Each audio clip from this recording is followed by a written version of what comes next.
আজ আমি আপনাদের সাথে শেয়ার করব এই প্রচণ্ড গরমে খুবই একটা ট্রেন্ডিং ভাইরাল লোভনীয় রেসিপি হচ্ছে ম্যাঙ্গো মাস্তানি। দেখতে যতটা সুন্দর, খেতেও কিন্তু ততটাই লোভনীয়, আর বানানো খুবই সোজা এই ম্যাঙ্গো মাস্তানি।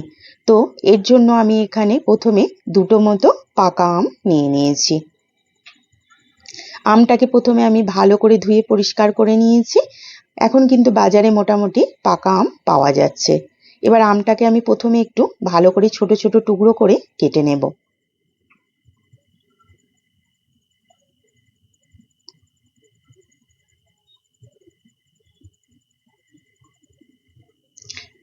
পাকা আমটা ভালো করে টুকরো করে কেটে নিয়েছি। একটা মিক্সিং জারের মধ্যে এই পাকা আমের টুকরোগুলো দিয়ে দিলাম। দুধ আগে থেকে গরম করে ঠান্ডা করে নিয়েছি, দিয়ে দিলাম। সাথে অল্প একটু চিনি। এবার দেবো একটুখানি আমি ভ্যানিলা এসেন্স, তাহলে কিন্তু খুব সুন্দর একটা ফ্লেভার আসবে। এখানে নিয়েছি আমি ভ্যানিলা আইসক্রিম, 2 থেকে 3 স্কুপ মতো দিয়ে দিচ্ছি। আপনারা চাইলে ম্যাঙ্গো আইসক্রিমও কিন্তু দিতে পারেন, তাহলেও কিন্তু দারুণ খেতে লাগবে। এবার সব কটা উপকরণ ভালো করে আমি একটুখানি ব্লেন্ড করে নেব।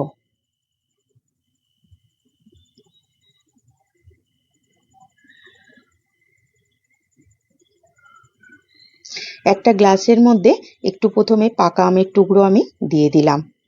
এবার যে ম্যাঙ্গো শেকটা আমি বানালাম সেটা কিছুটা এর মধ্যে দিয়ে দিচ্ছি। এবার আবারও একটুখানি ভ্যানিলা আইসক্রিম আমি দিয়ে দিচ্ছি। একটুখানি টুটি ফ্রুটি আর একটু ড্রাই ফ্রুট দিয়ে দিচ্ছি, একটু পাকা আমের টুকরো। আর বাকি ম্যাঙ্গো শেকটা দিয়ে গ্লাসটা আমি ভর্তি করে দিচ্ছি। উপর থেকে এবার একটু ভ্যানিলা আইসক্রিম আবার একটু দিয়ে দিচ্ছি আমি। উপর থেকে ছড়িয়ে দিলাম একটু টুটি ফ্রুটি আর একটু ড্রাই ফ্রুট, আর সবশেষে এক টুকরো পাকা আম। বাস, তৈরি হয়ে গেল ঠান্ডা ঠান্ডা অপূর্ব স্বাদের লোভনীয় একটা রেসিপি ম্যাঙ্গো মাস্তানি। দেখুন দেখতে কতটা সুন্দর আর লোভনীয় লাগছে, তাই না? এই প্রচণ্ড গরমের কিন্তু দারুণ একটা লোভনীয় রেসিপি হচ্ছে এটা। দেখেই কিন্তু খেতে মন হবে। তাহলে দেরি কিসের? ঝটপট আপনিও বাড়িতে বানিয়ে ফেলুন, আর বাড়িতে বড় থেকে ছোট সকলে এনজয় করুন এই অপূর্ব স্বাদের ম্যাঙ্গো মাস্তানি।